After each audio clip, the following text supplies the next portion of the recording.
لا كوتاي هنانوي قشكان قسي دكتور عبد الله عزامي كلولامي بسيارك كاراستي كراوة آية راي توتشي درباري بجداري كردن لها البجاردن بو برلمان وأنجومن كاني قل قتويتي هناك فرق بين أن يكون وزيرا وبين أن يكون في مجلس نيابي. الذي يكون في مجلس نيابي وظيفته نقد الدولة، وظيفته لوي ودلي أويكوا عبد الله عزام لولا مكيدا دلي. هناك فرق بين أن يكون وزيرا وبين أن يكون في مجلس نيابي. الذي يكون في مجلس نيابي وظيفته نقد الدولة والاعتراض، ويحق له أن يعترض على كل أمر وعلى كل قانون في الدولة. فإذا كان همهم أن يبينوا للناس مساوئ هذه الدولة أو عيوبها أو يصححونها أو يقومونها أو يخففون الظلم عن الناس، أرجو الله تعالى أن لا يكون فيها شيء. وهذا خفف كثيرا من الظلم في بعض البلدان. أما إذا كان همه الدنيا فويل له ثم ويل له. أما مجلس الوزراء لا يجوز دخوله لأنه مجلس تنفيذي، وإذا دخل مجلسا تشريعيا لا يجوز له أن يوافق على مادة تشريعية واحدة تخالف الإسلام أو القرآن. وإذا وافق على مادة قانونية تخالف الإسلام فإنه يخرج من الإسلام. مفهوم؟ إذا وافق على قانون واحد نصه مثلا يسجن السارق شهرين، إذا وافق عليه واحد في مجلس النواب يخرج من الإسلام، والله أعلم. ولذلك أنا أرى المجالس النيابية في بلد فيها رائحة حرية يكون فيه خير للمسلمين أو يخفف الظلم عن المسلمين، ولكن لا يعمل دولة إسلامية ولا يقيم مجتمعا إسلاميا هذا العمل.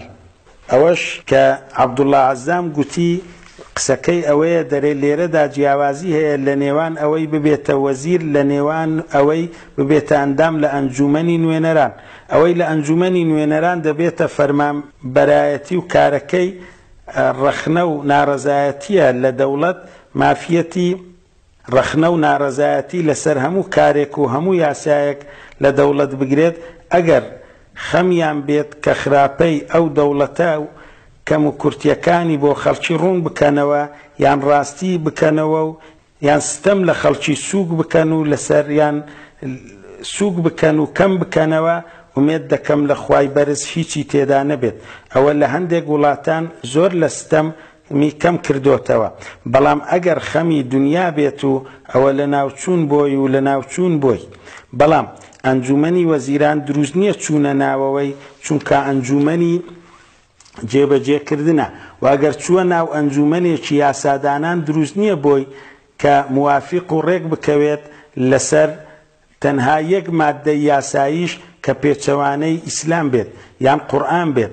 ئەگەر ڕازی بوو لەسەر مادەیەکی یاسایی پێچەوانەی ئیسلام ئەوە لە ئیسلام دەردەچێت، واتە کافر دەبێت. زانیتان تێگەیشتن ئاوا پرسیار دەکا عەبدوڵڵا عەزام دیارە لەوانەی کەوا دانیشتینە لە کۆڕ و مەجلیسەکەی. ئەگەر لەسەر یەک یاسا ڕازی بوو وەک نمونە بە نمونە دوو مانگ زیندانی دەکرێت.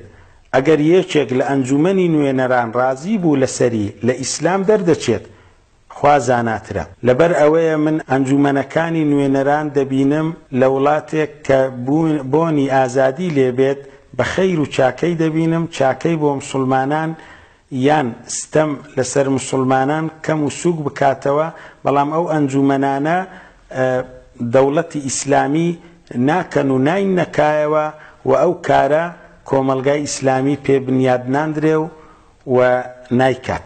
ئەگەر سەرنجی قسە و وتەکانی دکتۆر عەبدوڵڵا عەزام بدەین ئەوەمان بۆ دەردەکەوێت. یەکەم چوونە ناو حکوومەتی عەلمانی پێنا دروست بووە.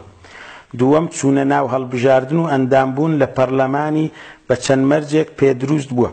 یەکەم بەنیازی بەرگریکردن لە یاساکانی ئیسلام و مسلمانان بچێتە ناوی، دووەم کەمکردنەوەی خراپە و ستەمەکان، سێیەم ڕەتکردنەوەی یاساکانی دش بە ئیسلام و پێچەوانەکانی. و بەڕاشکاویش دەڵێ ئەوەی دان بنێت بە یاساکانی پێچەوانەی ئیسلام ئەگەر تەنها لە یەک دانە یاسا ڕازی بێت لەو یاسایانە ئەوە کافر دەبێت و لە ئیسلام دەردەچێت و پێشی وا بووە کە ئەو بەشداریکردنە لە ناچاریە و ڕێگا چارە نییە بۆ بانگەوازی و بنیادنانی کۆمەلگای مسلمان و دەوڵەتی ئیسلامی. ئەوەی بە فتوای ئەو بکات دەبێ مەرجەکان لە خۆی بێنێتە جێ و بەشداری حکومەت و وەزارەتەکانیش نەکات.